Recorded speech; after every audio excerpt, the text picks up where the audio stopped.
it's Lynette with Charm Grammy Crochet. How are you today? The time of filming, this is Monday, so you'll probably see this video on Tuesday. It's starting to get warm, and I have the air off. So this isn't going to be too long of a video because it's getting, Roy and I live in a camper, and when it starts to get hot in here, you're living in a tin can. It gets hot fast. But the air is very loud, so I try to record when I can.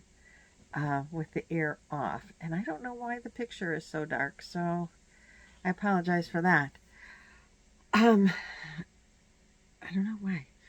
Anyway, I want to thank you for joining my channel today. If you are new, thanks for stopping in. If you're a returning subscriber, I appreciate you coming back so much. Today's video is again a crochet video. We haven't done much traveling over the summer because we're here with family, but we do travel videos when we are traveling. This is mid-August. Today is I think it's the 19th, 18th, 17th, something in that area. Next month, around this time, I will be in Kentucky with my daughter and maybe daughter-in-law and granddaughter. And so we'll do some videoing there. We're going to go on the bourbon tour in Kentucky. And the weekend, I think before that is, well, the whole month, or from Labor Day weekend through the 21st, I believe, is a fiber fest, like yarn crawl in Northern Ohio. And I can't remember what it's called right now, but if you Google Yarn Fest Northern Ohio 2025, it'll come up.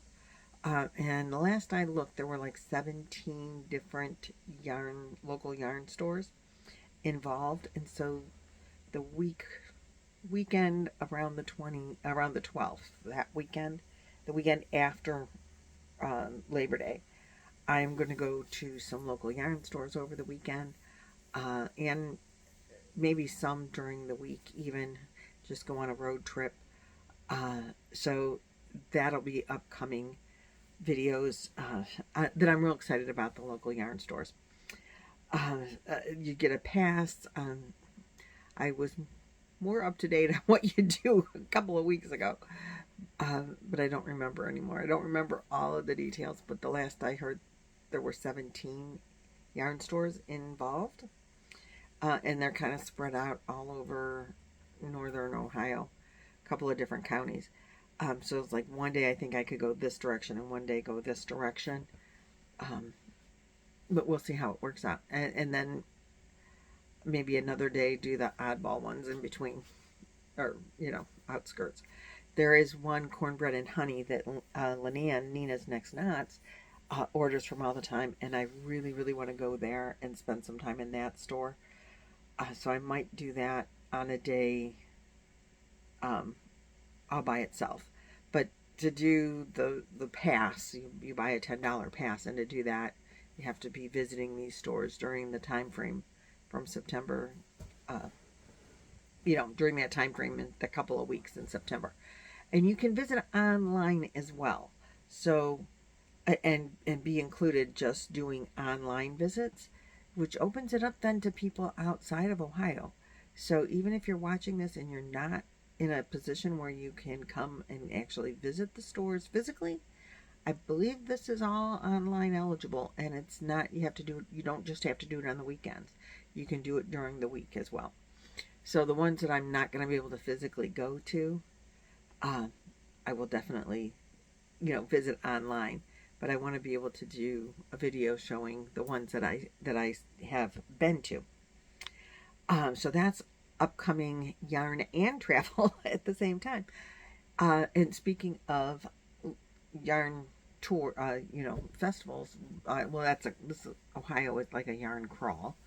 But in January, like the weekend around the 24th, I think, or 22nd, whatever that weekend is, there is I think they're calling it Sun-Kissed Fiber Festival in the Tampa Bay area. I believe it's Tampa Bay area of Florida. And I know I will be going. Lynanne will be going. I'm pretty sure Nancy will be there. Um, I Nancy from She's Got Yarn. I think I maybe Joe from Joe's Web might be trying to see if they could get away for the weekend.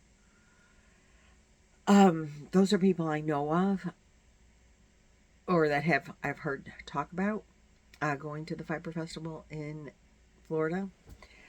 But we will be doing. Lynanne and I are talking about having a meetup with anybody that wants to. So if you're in the Florida, I know we have a lot of subscribers in Florida, or people that will be visiting. Or if you were thinking you might want to visit Florida and you were thinking, oh gosh, when should we go? That might be a good time. So check your calendar, Google it. It is, I think it's the weekend that includes the 24th or the 22nd. Dates. I know I'll be in Florida. And when it was just going to be Lynanne and I, we didn't think anybody else was going. We were just going to go one day and do the one day thing. I don't believe that they have any vendors doing like classes. When we were in Mississippi, that Fiber Festival had classes that you could go to. They just didn't have a class that we wanted to go to. Well, there was one that I would have wanted to go to.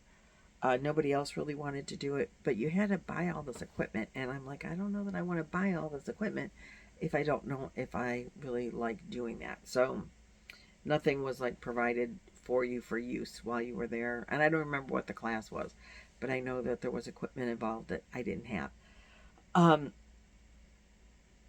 So anyhow, I don't think Florida's Fiber Festival. Lynanne says this is the first annual. So maybe next year they would have vendors if they don't have any this year. I mean classes. It's first year they're learning. But anyway, we're gonna go. They have a lot of vendors signed up. I know that. 35 or something, I think, was the last I saw that. So that's really cool. And like I said, we are going to be there. We are, I think our little group is growing. And if we have a bigger group, we're thinking maybe spending, getting a hotel room and spending the night, and not just doing a day trip. But we'll see. We'll plan that more as it gets closer to January. So that's some of the things we're looking forward to in the future. What we're doing now is collecting Boggy Creek blankets, send them to Nancy at the Morriston address listed in my description box. We're just going to do a quick little overview. Blankets are for Boggy Creek Camp in Eustis, Florida, that takes in for free. They provide camp weeks during the summer, weekends during the school year. For chronically ill children. They have a complete medical staff there. They have a trauma center. They have a heliport. They can do anything for these kids. Shy of surgery, I think. And the kids get to be kids, and they get to do all the camp things that they would not normally be able to do. As part of their camp experience, they take home a blanket. A blanket that's been handmade, knitted, crocheted, woven, something with the fiber, yarn fibers, and they get to take that home. The dimensions are 35 to 40 wide, 40 to 50 long, or if you're doing a circle, square, star, like 40-inch across the middle, 40-inch square, 40-inch diameter, across the center of a circle, not around the outside edge. And if you donate blankets, you send them to Nancy, then we take them as a group and we film and drop them off at camp. This is our fourth year to do this, and we'll be doing it probably the last weekend of January, the last Friday probably of January. So that being said, I am making a blanket. I did not I did not bring that over here. I am doing a Luck of the Draw 12. I think I showed it in my last video. Yeah, we're on week 2. So if you want to join Luck of the Draw, there is a Facebook page. There's a messenger group, chat group, and Trisha, and this time Jax, Trisha's Mama Swift, Jax's Creation by Jax. They are hosting Luck of the Draw. Basically, you have 5 colors, and a 6th color is a main color. Every week you add the main color, and Trish draws a number that you have. Your other 5 colors are numbered 1 through 5, and you add to your blanket the color of the week that she draws. It's really fun. It's very interactive because of the Facebook group and the messenger page. Be in contact with Trish on how to get involved in those. But people show their pictures, they ask questions, they interact with each other, just general conversation. You're making friends there. And it's a great deal of fun. This is Luck of the Draw 12. It is only a 10-week crochet along because it's designed to make a Boggy Creek blanket. You can participate and make anything you want. It does not have to be a blanket for Boggy Creek, but the 10-week part of it is designed to make, a 50-inch Afghan for Boggy Creek. We do have a playlist of Afghans that have been designed specifically for Boggy Creek. All this will be in my description box. There was one other thing I wanted to say about Boggy Creek, and I can't think of what it is, so I'll jump back later if need be. But my Luck of the Draw blanket is put away for right now. Oh, I do have a challenge out there for Boggy Creek to make a smiley face blanket. I just put that blanket back up again. Big Circle or Graphghan, because we have some wonderful women who have designed Graphghans for us for Boggy Creek, and they are adorable, which I'll show you the one I'm working on in just a minute. But if you are a designer and you design a blanket with a tutorial specifically for Boggy Creek, we'll put you in the playlist. We'll bring you up on our Wednesday night panel.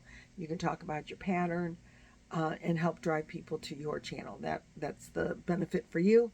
The benefit for the Boggy Creek Blanket Brigade is that you get to have additional new blankets to make, new patterns to work on. Boggy Creek, or the Boggy Blanket Brigade, has a swag shop. This is our logo. This is the $20 tote. All proceeds go to the camp. We do not take any profit from the swag shop. The swag shop is also in my description box below. We sell t-shirts, sweatshirts, and tote bags. Sky from Sky's Creations is doing our swag shop this year. She created that wonderful logo there, and she has created a design for Mama June, who is a big supporter of Camp Boggy Creek Blanket Brigade and has sadly passed away. So in memory of her generosity and she's just been a wonderful contributor, and she will be missed very much. Someone designed a blanket, and I don't remember who, but I believe I already have put that in. I believe that's already in, but I'll check and make sure if the tutorial is done that blanket is in the playlist for Boggy Creek blankets. And then Sky made a tote bag available in natural canvas or the black. Excuse me. And again, the proceeds go to Boggy Creek. Every donation, every object that is purchased, Sky is also adding $2 of her profit to the camp. So that's exciting and wonderful. We did create now a Facebook group page. I don't know if I have that link in my description box because I don't know if I have the link. But I will try to get it in there. It is just Boggy Blanket Brigade if you just want to try to look it up. There's a couple questions you have to answer, and I'll let you in. We have a lot of members already, and we just started it on Wednesday. And people are showing their blankets, they're asking questions, they're, whatever you want to do. So that's a lot of stuff of what's going on in the community that I'm aware of. And of course, Boggy Creek, which is my charity of choice and near and dear to my heart. So that being said, I am doing these graphs that Tatiana from, I think it's Tatiana's Blankets, and where's my completed one? Oops, that's not the completed one. It's got to be in here. Yeah, here it is. Tatiana and Annette from Tangled in Yarn have created these Graphghans, and they're offering them to you free. You just email the Boggy Blanket Brigade and put in the subject line, and it's boggyblanketbrigade@gmail.com. Put in the description or in the subject line graphs, and then you can put anything you want in the email. But if you put graphs in there, Jaxie will send you a PDF with all of the Graphghans that have been created, all of the graphs. The one I'm doing, because I'm not very competent in graphs, I've only made one really small one prior to this. Oh, no, two. I've made two graphs prior to this, but they're both been small. Nothing that would be as big as like a 40-inch square. It's a little intimidating for me. Oh, except for the cat's meow, which I don't know if you consider that a graph. I guess it is because there was a graph. And that took me like 16 years. I would never do that again. Not that graph. But actually, once I got into it, when I stayed working on it for a while, like a couple of days in a row, it wasn't so bad. But prior to that, it was challenging. This is not so bad. I am doing a Graphghan that consists of 9 smaller squares. This is the first square that I did, and I did this because I started with this one because you did the first 14 rows of just blue corner to corner, and I'm like, okay, I can do that. And there's not a lot of different color changes. They're all camping related. So this is roasting marshmallows. You can see there's a tree, branch, and then the marshmallows. One of the other graphs is a campfire. So I want to put this one when I put the blanket together. I'm going to put this one so that the marshmallows kind of look like they're over the fire. I think that'll be cute. But it's, I don't know, about 12 by 18, I think, in size. There was not going to be a lot of room for join or border, I don't think. They want you to do like a 35 to 40 inches, but if you get it like 40 and a half or 41, they're not measuring. But we want to keep it in that, but if you make a blanket and it's like, oh gosh, now it's 41 inches, send the blanket. Even if you make the blanket and it's 60 by 60, and you're like, oh gosh, now what am I going to do with this thing? They'll still use it at camp. They just don't give it to the kids. They want the kids' sizes to be all around the same size, so that nobody has this really huge blanket and somebody has this little tiny thing.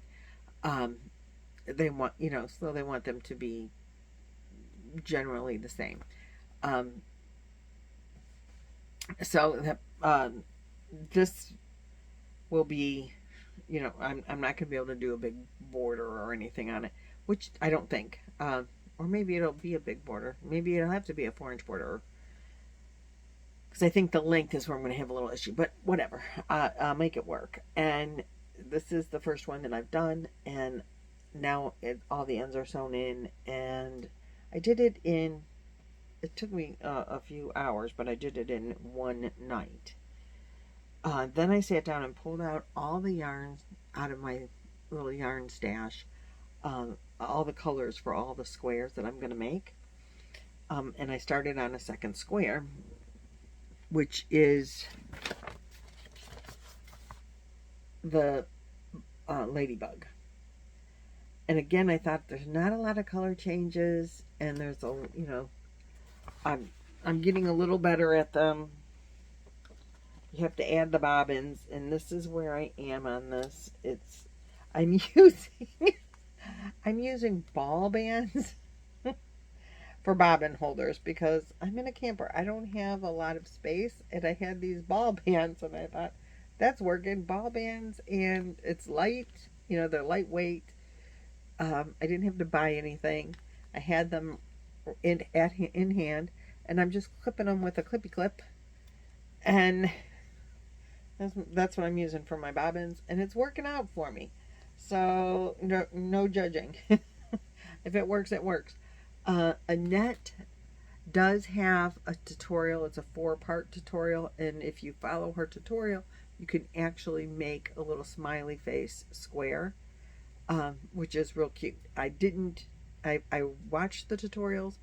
I did not make the smiley face because I was making this. And one tip that she did, I never knew this, so I'm going to tell you again. I told you in the last video that I did, but you start the Graphghan on the wrong side. Like normally you would want to start, you know, we read left to right, so you want to go this way. But the graphs, you start here in this corner. I mean, it says number 1 in that corner, so it makes sense. That would be row 1, but my brain still wanted to start here, and on the graphs that I've done in the past, so obviously not too bright. But you start here, and then you work back and forth. I write on my pattern. She did include for me pages that are written out to tell you, you know, row 1 is all blue, 1 square, and you know how many squares of each color, which I do follow that, but then I also write it on my graph and count it so that I can visualize where I'm at and what direction I'm going, because you're working corner to corner, so you're working on the diagonal, which makes it hard for me. I have a hard time with the diagonal. I lose my line. I don't know, don't have the brain capacity for it or something. But Annette gave a really good tip. In the very corner, the number 1 square, put a stitch marker, put it in so that it's not going to go around the square or get lost on the other side. But you mark the square number 1, and then you know that that's the front, and that goes in, it'll be backwards on here, but that's going to go facing me in this bottom corner if I lay my work out, and now my work's going to be the right direction. Because every time when I quit working and I go to pick it up again, this is where I'm starting, but I need it to be here.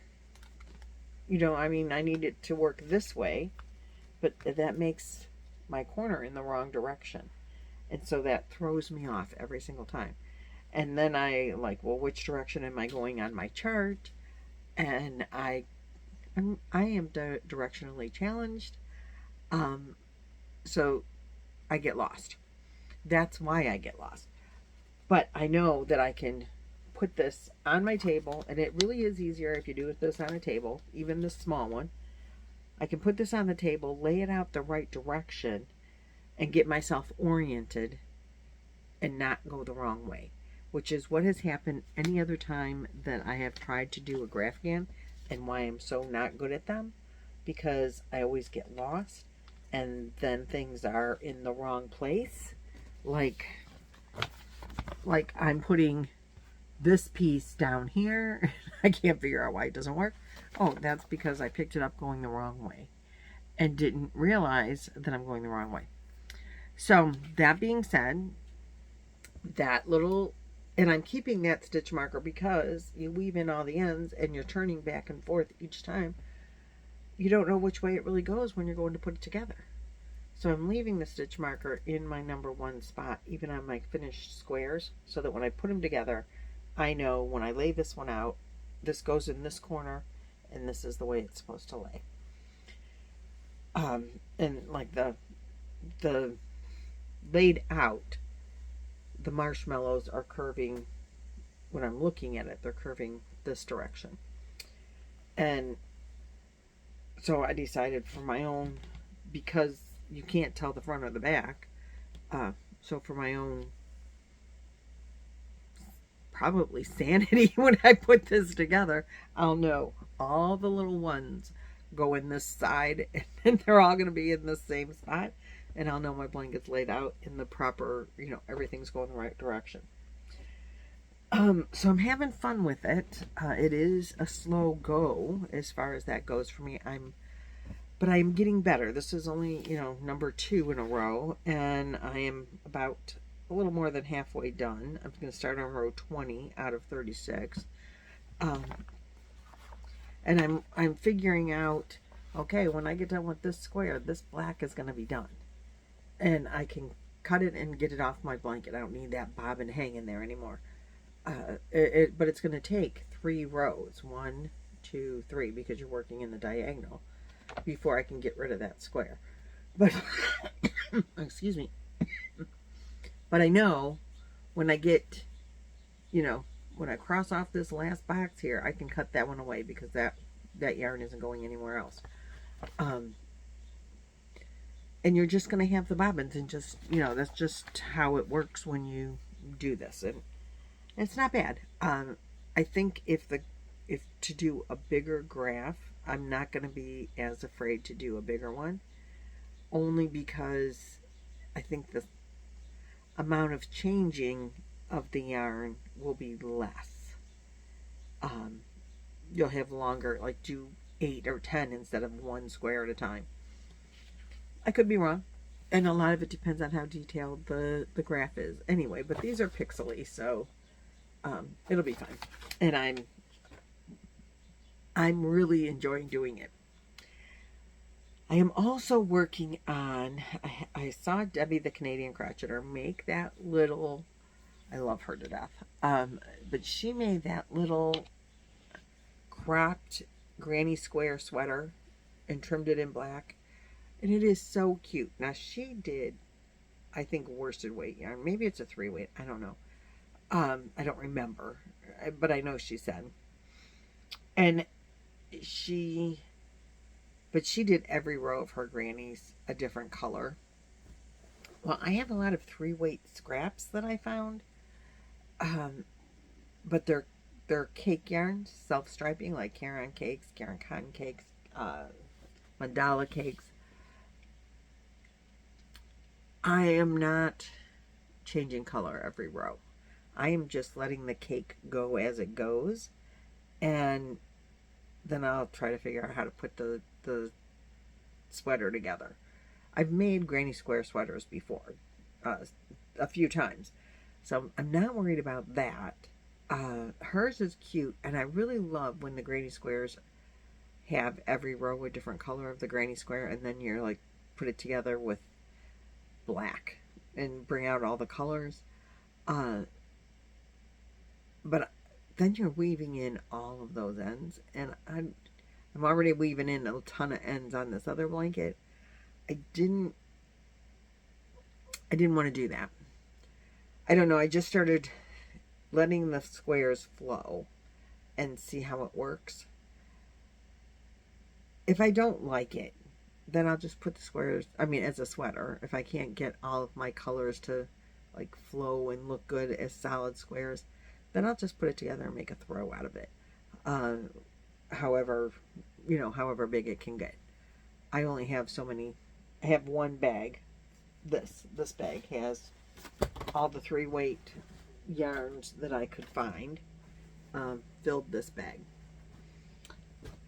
I have used up some of the scraps that I had.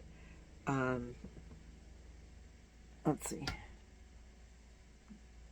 This was Karen Cotton Cake.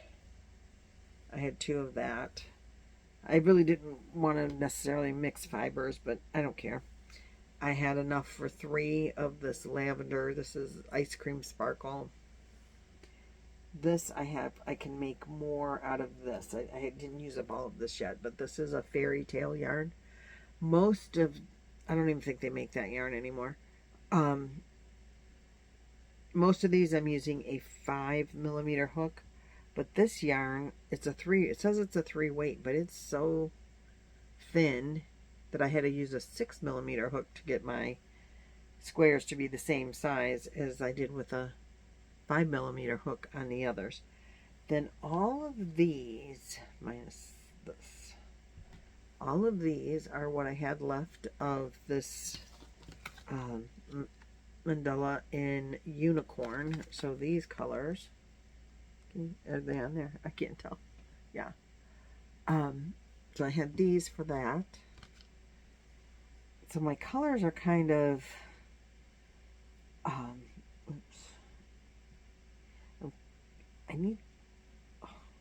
trying to keep them in order of the way they came off of this, out of the yarn, because the cakes blend, you know.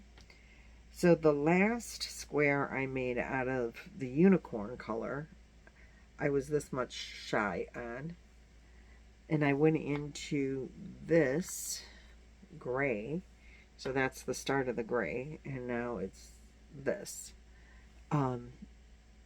And I'm doing this from the outside, but I picked the gray because of the like blue-gray color in the unicorn.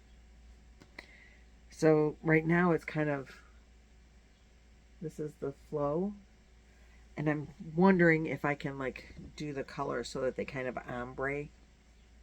We'll see what happens. The one blue that I did that I still have more of is, I think it's this. Is this. So I'll throw those when I make this up. It's the Fable, Premier Fable in the color Hansel and Gretel. And it looks like that.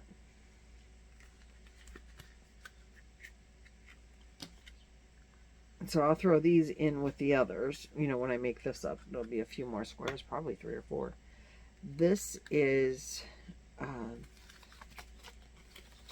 the Skinny Cake in the color Chocolate Chip. And this is what I have left of the Skinny Cake.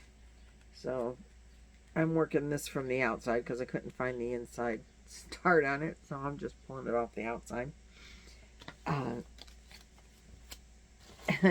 I have this bag full of my labels. I wasn't going to save the labels. I don't think I have all of the labels from this year, but I have most of them. But I'm using a lot of scraps, so right now anyway. So that'll help my label count. But I was using the small labels, as you could see, on my blanket, on my bobbins. So I'm going to finish this next, and then I have this one. This is what I made that top out of earlier. So it's got a little bit of pink in there. Not a lot. And then it goes into the neutrals. But I have more blues, like blues and greens. So I'm going to try to ombre it and see how it works out. I don't know. I'm going to have, and then I have this that doesn't go at all with the other colors that I have. And I do have some solid blue. So I'm going to just make up squares as I have time and nothing else to do until I have this bag of yarn done, and then I'll probably have Amanda help me because she's pretty good with putting colors in order and see what it looks like to make maybe a sweater for my little grands. I don't know if they'll wear it. I don't want to make it for them if they're not going to wear it. But I think it'll still look nice even though the squares are all solid. What do you guys think? Otherwise, it'll become a blanket and go to Boggy Creek, which is completely fine. I would still ombre it, I think, and you know, I like fade the colors one to one. You can try to get them to match and flow and match. I don't know. we'll see how it turns out. So cross your fingers. Either way, it's using up the yarn that I don't know what I would have done with otherwise. I don't like to do ammies out of 3-weight yarn. I either do them out of that little tiny yarn or a lot of blanket yarn. I could, I mean, I could do them out of 3-weight, but I don't. I do them out of 2-weight or 4 or better. So that's just because I don't know, I just do. So this is a way of using up that 3-weight yarn that I had, and I hope it turns out and becomes. I have to get some black because I think I want to join with black, and I might talk to Amanda about that too. Amanda and Mary and the girls. I think I'm going to see them tomorrow. I think I'll take this and say, what do you guys think? And see what they say. Maybe they'll want a different color. Maybe they'll want the sweater. Maybe they won't. We'll see what happens. Cross your fingers. Either way, something's going to happen with them. And I'm enjoying making them. It doesn't take long to make one, and I can sit and chat at the fire. I was doing them the other night. I can watch TV. I can actually talk to you guys. So I think that's everything that I wanted to talk about. Everything I have going on. I might get out Juan's blanket today. I really want to work on the graph. We have a little bit of time with nothing to do today. I don't think anything much on our agenda. So I might work on the graph, or I might pull out that spring crochet along that I started with Juan. I'm not sure. We'll see what happens after I get this video uploaded. So that's all I got for you today, ladies and gentlemen. Thanks for hanging out with me. Thanks for any input you can give me on my blankets. I greatly appreciate it. I can't wait to see you on Wednesday. I think Lindsay, no, maybe Jaxie's channel this week. I don't even remember. It's not mine because my cable all summer my internet has been very shoddy. They said it should be fixed by tomorrow. I called and they said we had really good service here last year, same internet, and I called them to see even if I could get an upgraded router or something, and they said there was a problem with the local tower, and they're working on it and have been working on it for a couple of weeks. So it was scheduled to be done by tomorrow. Cross your fingers. Okay, that's it. I'm done. I'll talk to you guys in the next video. Bye-bye.